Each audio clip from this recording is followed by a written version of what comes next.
Opa, estamos de volta aqui com o programa Revista da Semana, dessa vez agora com um novo entrevistado aqui, novo velho conhecido aqui da rádio, né? Nós estamos com o advogado e também professor de Direito. Ele vai explicar um pouco mais sobre a sua carreira, o William Fernandes, certo, Léo? Isso aí, seja bem-vindo, viu? Seja bem-vindo, William.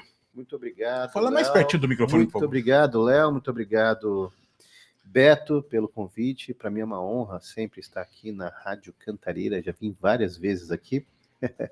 Esse ano foi a minha segunda vez já, esse ano aqui no programa. E acho que há 2 anos atrás, era em outro lugar, né? E na verdade, a rádio era em outro... O estúdio ficava lá em cima, era em outro ambiente. Era no mesmo endereço, só que nós estávamos no andar de cima, 2 andares acima. Legal, estive lá. Estive lá, fiquei muito feliz aí. Tá muito legal, viu? O estúdio, da maneira que ele tá montado. Maravilha. Parabéns aí, 50 anos já? Não, 30 anos, né? 30 anos. Mas pretendemos chegar a 50, 60, sem problema nenhum. Pra passar os 50. Né? Eu acho que o Léo vai estar até lá, eu já não sei se vou estar por aqui, mas... Mas de 30 para 50 é pouco. É pouco, né? 20 anos ainda vou estar vivo, né? Com certeza. O Léo vai ser praticamente um dos coordenadores da rádio até lá.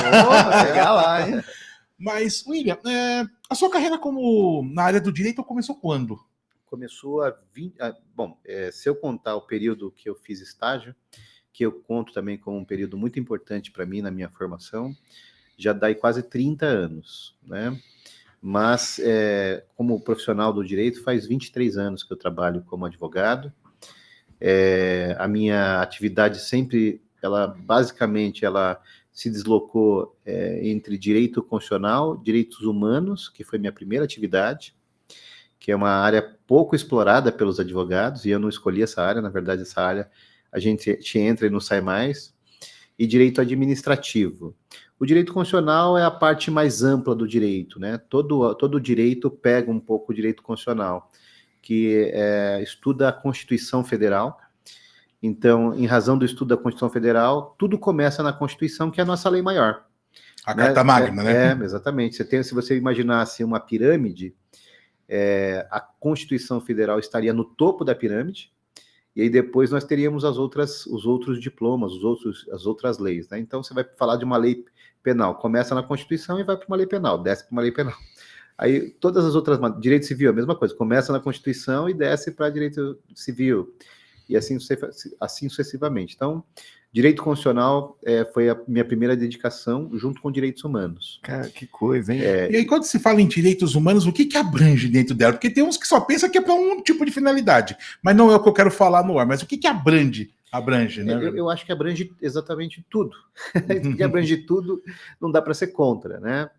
E aí é legal isso que o Beto está colocando, porque existe uma visão, especialmente em razão da atuação de programas vespertinos, né?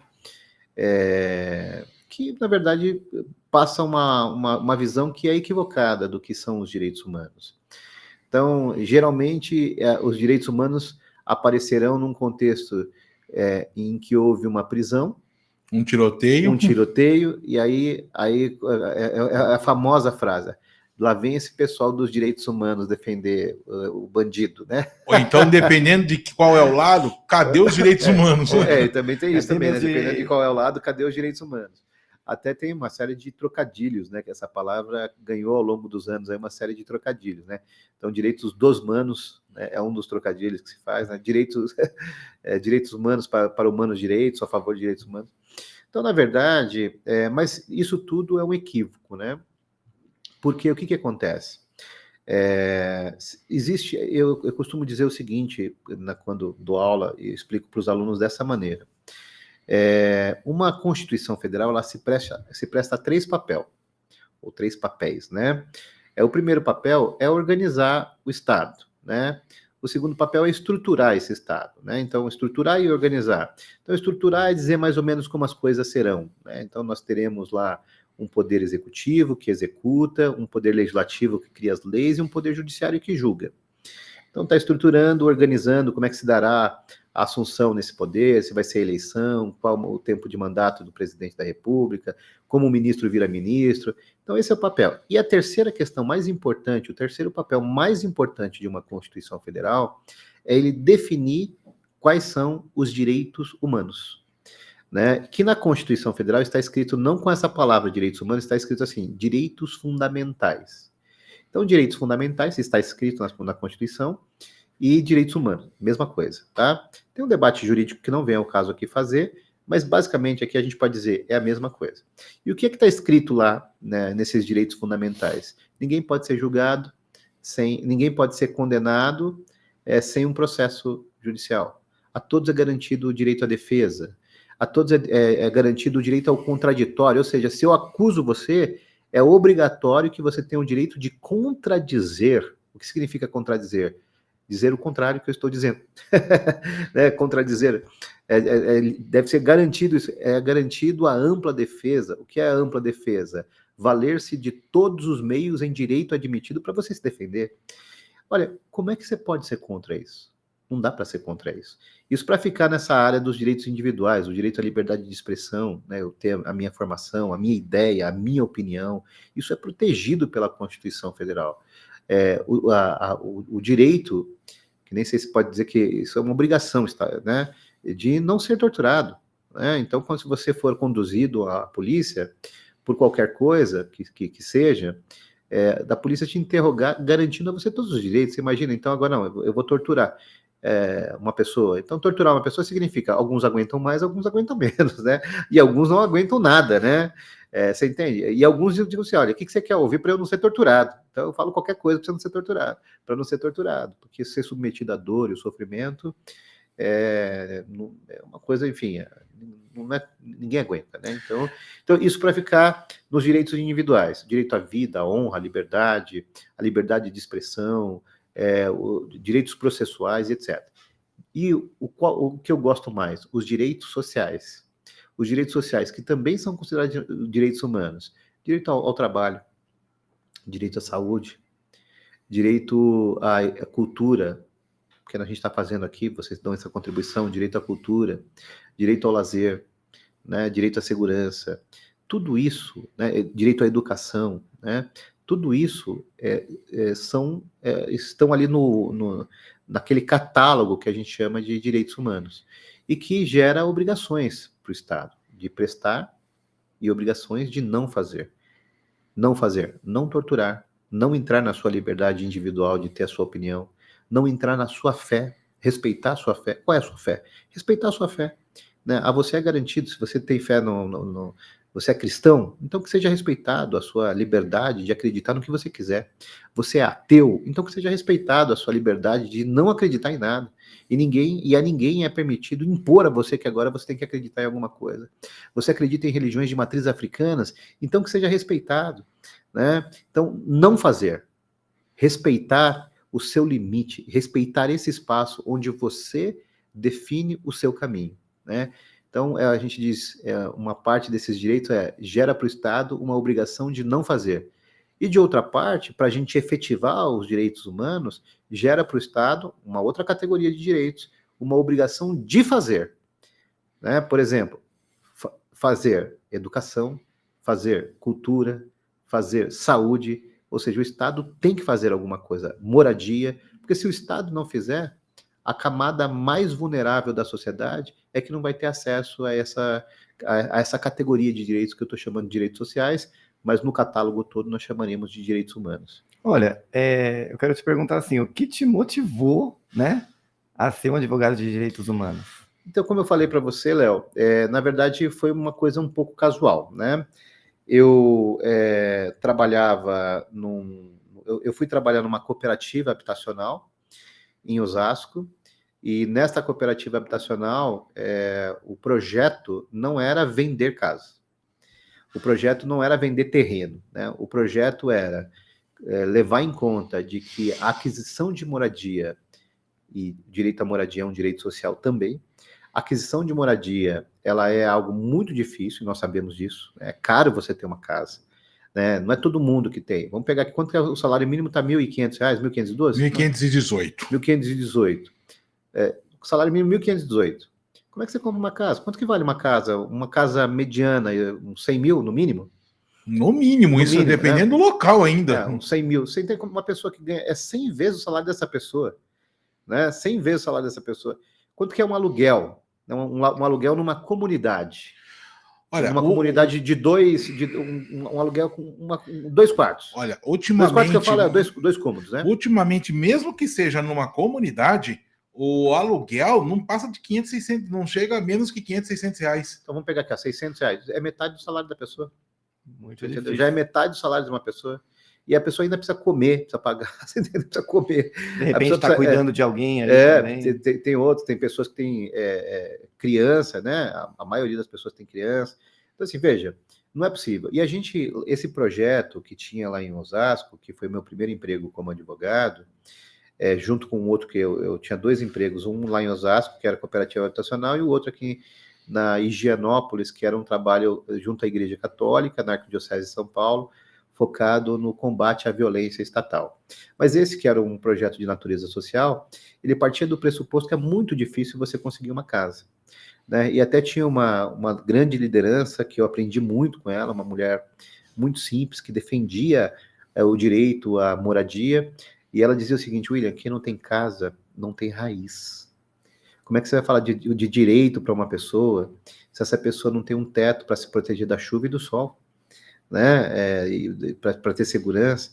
Então, esse trabalho era focado na aquisição de moradia a preços muito baixos e não visava lucro, né? Não visava lucro. Era basicamente um esquema de mutirão, as pessoas se organizavam para comprar um grande terreno, um grande lote, e essas pessoas, por si mesmas, faziam a divisão desse terreno.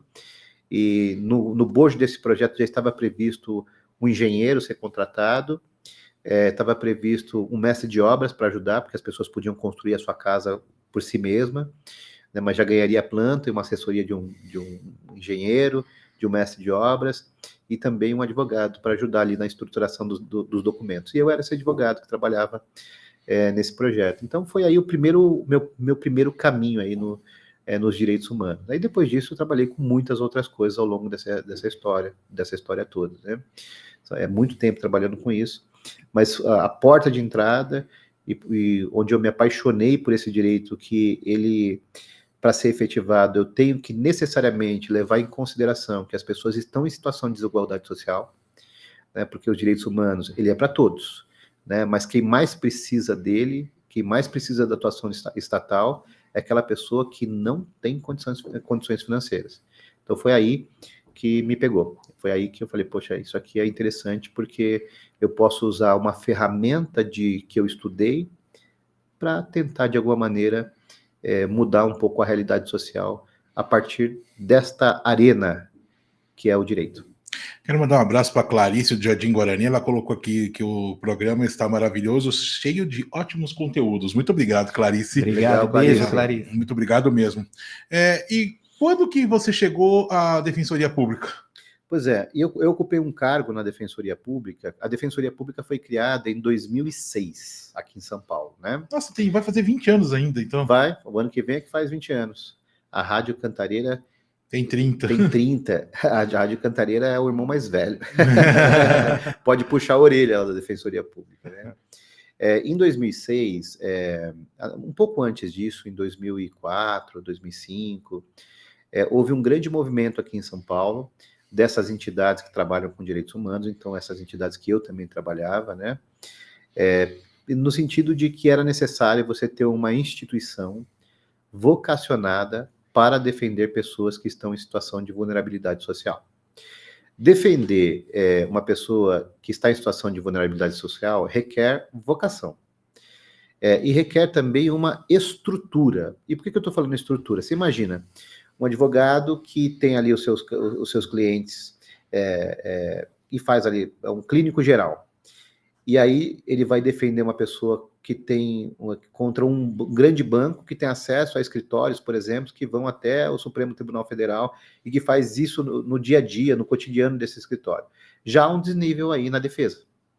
A gente diz o seguinte, não há uma igualdade de armas, né? De modo que aquele que se vale desse advogado, que tem uma estrutura que não está preparada para enfrentar um grande banco, ele já entra em desvantagem jurídica, né? E se fosse criada uma instituição, e isso tem uma previsão constitucional, e se fosse criada uma instituição que essa instituição tivesse uma estrutura equipada para fazer essa defesa sem que houvesse violação à igualdade de armas, né? Que no direito a gente chama paridade de armas, né? Essa instituição é a Defensoria Quando Pública. a gente fala de arma, a gente é defesa. Exatamente. É defesa, não é Armas de defesa. apontar.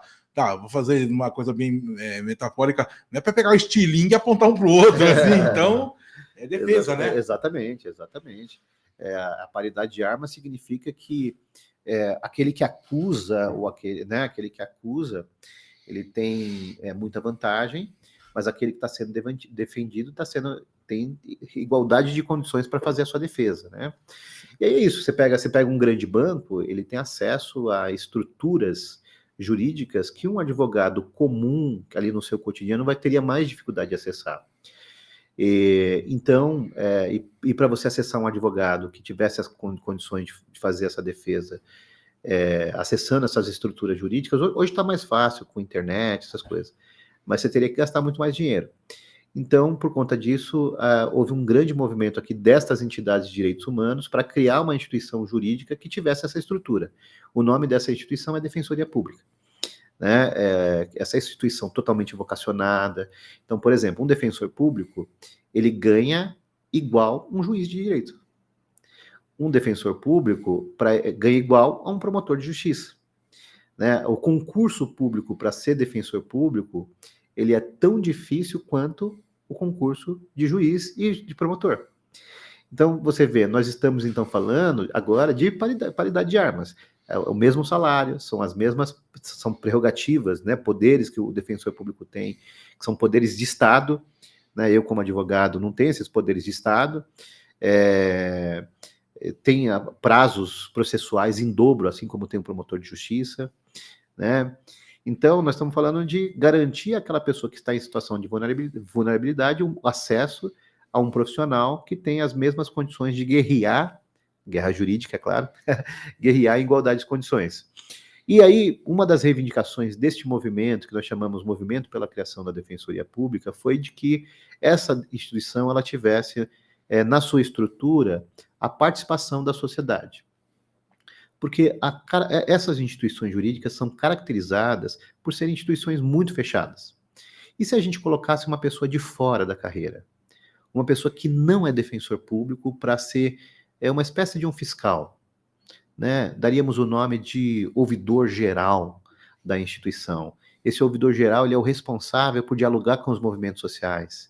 Ele é responsável por dialogar com os diversos segmentos sociais.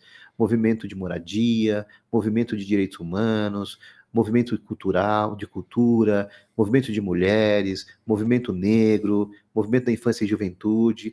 E esse ouvidor, dialogando com todos esses grupos, ele levasse essas contribuições e essas preocupações. Veja, é uma pessoa de fora da carreira, né? E que está participando ali do dia a dia da instituição.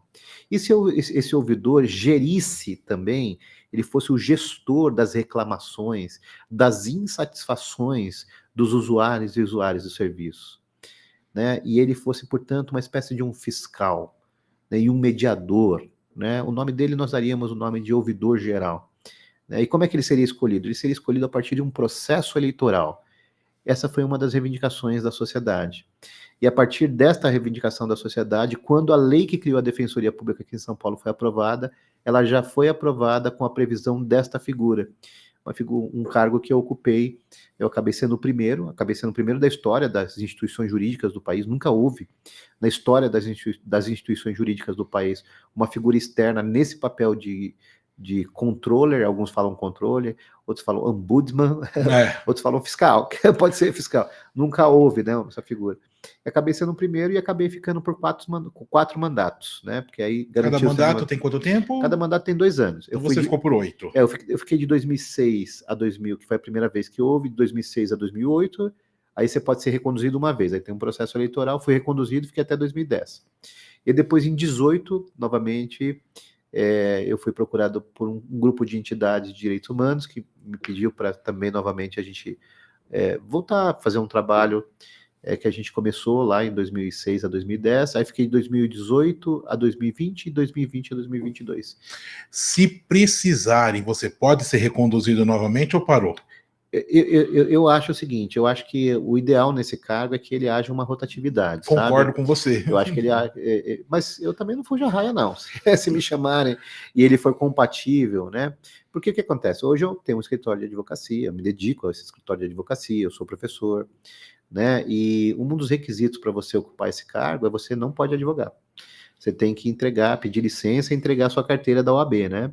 E isso, obviamente, traz prejuízos, né? Você interrompe todo um trabalho que você vem fazendo no escritório, etc. Mas, dependendo de como for, dependendo do tempo, né? Dependendo de qual é o desafio, eu acho que é um trabalho muito legal, sim, de fazer. Não fuja a raia, não. Se me chamarem de novo, Muito talvez bem. esteja à disposição. É isso que você vê, né, Léo? É tanta coisa legal que ele acabou explicando aqui, porque a gente só pensa na defensoria pública, mas para por aí, né? Para muita gente, assim, que nem nós, que a gente entende pouco. Somos leigos no assunto. Somos leigos no assunto, mas não leigo de ser burro, né? Porque a gente pensa que leigo é ser burro. Não tem informação, né? E aí a pergunta é, para chegar à defensoria pública, como é que é? Eu preciso ter uma baixa renda? Como é que funciona? Eu estou com algum caso, eu quero tirar dúvida, sei lá, como é que eu faço para procurar? Dúvida ela tira de todo mundo, ela tira de todo mundo, não, basta você ir lá, você vai receber alguma orientação jurídica, né? Mas o critério para ela assumir o seu processo é ganhar até 3 salários mínimos. Então, hoje você daria algo em torno de pouco mais de R$ 4.500, né? Essa renda é uma renda familiar, tá? Não é uma renda individual, uma renda familiar.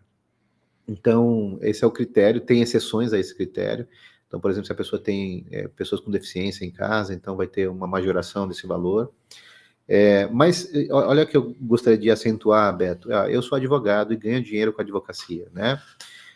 Claro que eu faço muitos trabalhos que a gente chama de maneira pro bono. Eu sou advogado do movimento de moradia até hoje, né? Então, esse trabalho que eu faço é um trabalho pro bono, não é um trabalho para ganhar dinheiro e não recebo nada por ele, né? Ele está relacionado à minha origem como advogado há mais de 20 anos atrás, e eu continuei fazendo ele e nunca parei. Mas o que eu queria dizer para você é o seguinte, eu sou um defensor da defensoria. Então, em geral, a minha área é direito constitucional, direito administrativo e direitos humanos. E por conta de fazer esse trabalho, às vezes as pessoas vêm, olha, estou com um processo criminal, que você poderia assumir esse processo e tal. Eu sempre digo para as pessoas o seguinte, olha, a defensoria pública no criminal não faz critério de renda, não faz aferição do valor de renda, né? O juiz vai perguntar, na primeira audiência, na primeira contato ali com o réu, ele vai perguntar, olha, você tem advogado? Não tem. Então ele vai pedir para nomear um defensor, e automaticamente será nomeado um defensor. E eu acredito que esses profissionais são altamente qualificados, certo? Por conta de tudo isso que nós falamos aqui, né? A estrutura da instituição, ela está pensada para ter profissionais qualificados e vocacionados para fazer a defesa das pessoas que não podem pagar advogado. E eu sempre falo, olha, se você não tem dinheiro para pagar, por que você não se vale do serviço da Defensoria Pública? Você vai ter acesso a um serviço altamente qualificado. Qual é o problema? Né? As pessoas acham assim, porque é público, é ruim. E isso é um preconceito que, por exemplo, ao menos na Defensoria Pública não vale, você entende? E em vários outros setores também essa regra não vale. Por exemplo, o Dante Pazanese é um hospital público que faz trabalho no coração, que é uma referência nacional. O Hospital das Clínicas, né? Pérola Byton. Pérola Byton, né? Isso não vale. Então, assim, é simples. Aí, a pergunta de maneira mais direta do Beto, como é que faz para ter acesso? Se eu quero acessar esse serviço que você falou que tem qualidade, né? Como é que eu faço para ter acesso? É simples, você não precisa sair de casa.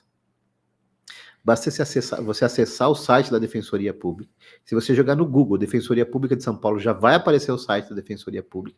E lá vai ter um campo, né? Agende seu atendimento. Clicou ali, você pode ser atendido presencialmente ou você pode ser atendido de maneira virtual. Você entendeu?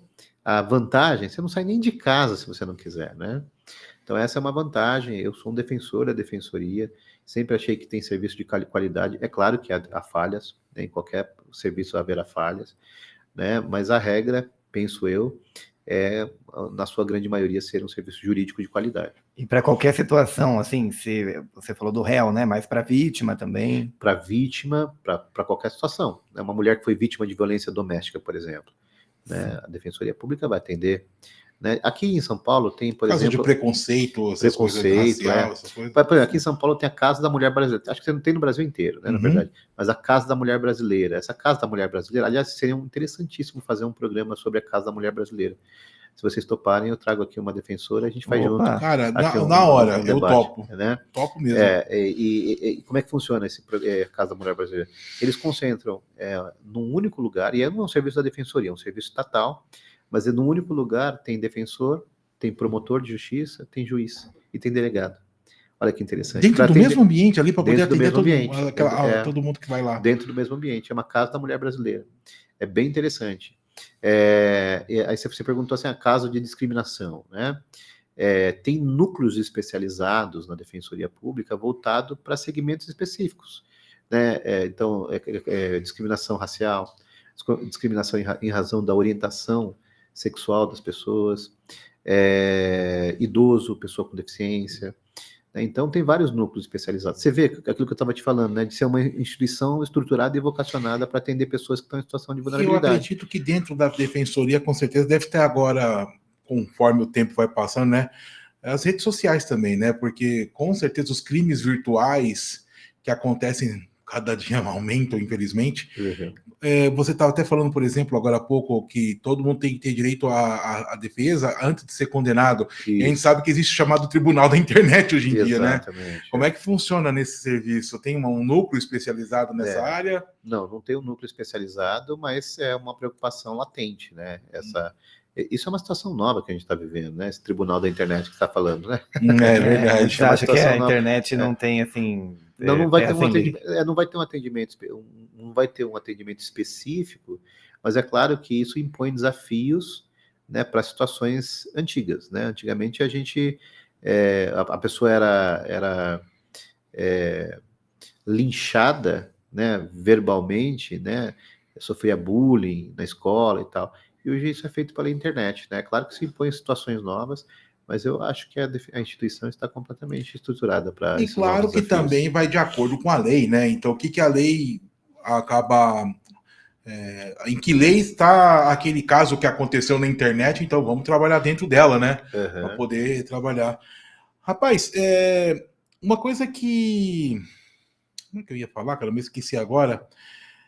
A pessoa, você falou, procurar a Defensoria Pública. E não, até então, quando eu lembro, era ali na João Mendes. Tem alguns lugares já distribuídos também, né? Então não precisa ser só lá na região central, tudo bem. Você falou que tem a parte também, o atendimento virtual. Mas de repente tem aquela pessoa que tem, sim, fica perdido ali com o negócio de internet, aí pode ir no local, né? Hoje a pessoa pode ser atendida em primeiro lugar, assim, o primeiro atendimento ele se dá via internet, né? Uhum. Mas é isso que o Beto está falando, né? Veja. A minha mãe, por exemplo, não adianta dar um celular para ela que ela não vai saber utilizar. Ela sabe atender ligação e fazer ligação. Agora, entrar na internet, ela não sabe. Ela, se quisesse, eu acho que ainda tinha o telefone fixo ali, né? Pois é. Só não tem porque a gente não usa mais, né? Ninguém está usando mais esse telefone fixo, né? Mas a minha mãe, por exemplo, ela não sabe usar, né, a internet. E essa é a situação da maioria da população, né? Inclusão digital não é um assunto de segunda categoria, né? Realmente é uma política pública, porque hoje tudo está na internet, né? Então, essa pessoa pode ligar. Ela tem nesse mesmo endereço que eu falei da internet, tem um 0800, e se ela ligar, e eu vou entrar aqui para a gente deixar no ar aqui, o Beto. Eu também estou fazendo a mesma coisa. Aqui, eu ia fazer a mesma coisa aqui também. Defensoria Pública São Paulo. Isso, aqui, quer ver? Vamos colocar aqui no ar aqui, vamos ver aqui o telefone aqui, ó. Atendimento. Segunda a sexta, das 8 às 18, em dias úteis. Que eu estou vendo aqui. Cadê aqui? É legal deixar no ar, né? Aqui atendimento. Serviço. Formatos de atendimento. Deve ser aqui. Aqui, 0800. Isso, ó, legal. 773 4390. Vou repetir aqui. 0800 773 4390, disponível em dias úteis entre 7 e 19 horas. Exatamente, tá vendo? 0800 773 4340. Exatamente. 40 no final Excelente. também, né? Isso, 0800 773 4340. 40, exatamente. Maravilha. Legal, você vê? Então, se a pessoa não tem acesso, ela liga, entendeu? E agenda. E aí, a localização, né? Como o Beto perguntou, antigamente ficava. Você sabe que tem um prédio que é histórico para a Defensoria Pública, porque todo mundo conhece ele, e fica ali atrás do João Mendes mesmo, como o Beto falou. Eles falam Liberdade 32, porque fica na Avenida Liberdade, número 32. Esse é um dos prédios, mas tem vários outros prédios espalhados pela cidade. Mas eu vou falar um que tem aqui na nossa região, que é na rua Mateus Leão 46, ali na região da freguesia do Ó. Né? Legal. Tem um ali que é rua Mateus Leão. Tá, eu vou dar referência, é na rua do McDonald's ali da irmã Maquete, né? Da irmã Maquete, não, meu Deus do céu, da Miguel Conejo, né? Da Avenida Miguel Conejo. Então, naquela região ali, perto do cartório da freguesia do Ó. Então, na dúvida ali, é só perguntar que o pessoal já sabe onde é. Mas é claro, liga antes, que nós acabamos de falar aqui o telefone, para poder tirar suas dúvidas e fazer o agendamento. Que por muitas vezes, de repente, às vezes nem é caso de defensoria, né? E agora eu quero dar deixa eu dar uma dica aqui, que essa dica é valiosa, hein? Que é a seguinte: se você ligar, muito provavelmente quem atender vai dizer o seguinte: olha, o agendamento é pela internet. E vai sugerir que a pessoa use a internet, né? Então é muito importante que a pessoa diga para o atendente que ela não tem acesso à internet. Esse acesso à internet não é ter acesso à conexão de internet, né? É ter acesso no sentido de que não tem habilidade suficiente para fazer esse agendamento. Eu não sei mexer com computador, celular, essas coisas. Meu celular é só para falar. Exatamente. E olhe lá, né? Exatamente, né? Como é o caso da minha mãe, né? Minha mãe, se teria que fazer qualquer coisa, tem que fazer por ela, ou os filhos fazem por ela. Quem é que na sua casa, ou o filho, ou a filha, ou o próprio marido, ou a esposa, o banco daquela pessoa, tudo que hoje em dia tá tudo no celular, né? É que atende o telefone, é que paga as contas, é que faz tudo pelo outro, porque às vezes você não sabe mexer, né? Então é muito comum disso acontecer. Mas olha, William, eu quero agradecer muito a sua participação. E fica combinado sobre o assunto da Casa da Mulher Brasileira. Você sabe que os nossos sábados estão sempre abertos. Ótimo. Né? Se não der para ser de sábado, a gente pode encaixar num outro programa aqui durante a semana. Legal. Então, e você falou também que é professor, né? Há quanto tempo você é professor? Já faz 10 anos que eu milito aí na docência. E iniciou primeiro porque eu achava que era uma forma de se manter permanentemente atualizado. Então, eu achava que a gente tinha que estar sempre estudando, e eu falei, bom, então, a minha atividade que eu vou achar para estar sempre estudando é a docência. E aí, depois que eu já estava com uns 3, 4 anos, já me apaixonei também pela docência, já faz 10 anos, agora eu não largo mais. Você é daqui de São Paulo mesmo? Eu sou de Cotia. Minha família mora em Cotia, daquela região. Eu nasci em Osasco, também aqui é uma cidade do lado, mas já moro aqui há muitos anos já, né? Já moro em São Paulo há mais de 30 anos já. Então, maravilha. Gente, nós conversamos... Deixa eu te falar... Acho que acabou. Não, pode falar. Não, que a única coisa que eu ia falar para você, assim, a gente estava falando de direitos humanos, né? Você vê que uma boa parte aqui do que a gente estava falando, de tudo, é de acesso à justiça, que também é um direito. Verdade. E também é um direito fundamental, também é um direito humano. Garantir que as pessoas também tenham acesso à justiça, né?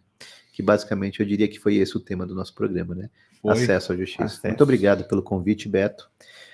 Obrigado, Léo. Prazer conhecer o Léo. O Beto, a gente já tinha se falado aqui de maneira online. Para mim é uma grande satisfação. Espero que aí a gente tenha contribuído pelo menos um pouquinho aí para que mais pessoas tenham acesso à justiça. Com certeza. Com certeza. Você que está nos assistindo pelo Facebook e YouTube, siga nas nossas redes sociais. E nós vamos aqui, continuando, ainda temos uns 10 minutos de programa, né, Léo?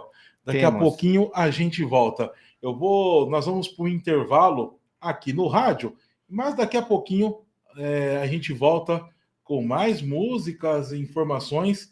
Temos bate-papo aqui. Eu só estou procurando, que eu acabei esquecendo de combinar aqui com o Léo. Só para quem não sabe, o Léo está aqui na mesa, mas aí, enquanto isso, eu mesmo vou indo para ela aqui. A gente vai... Vamos pegar uma música aqui e voltamos já já. Fique conosco.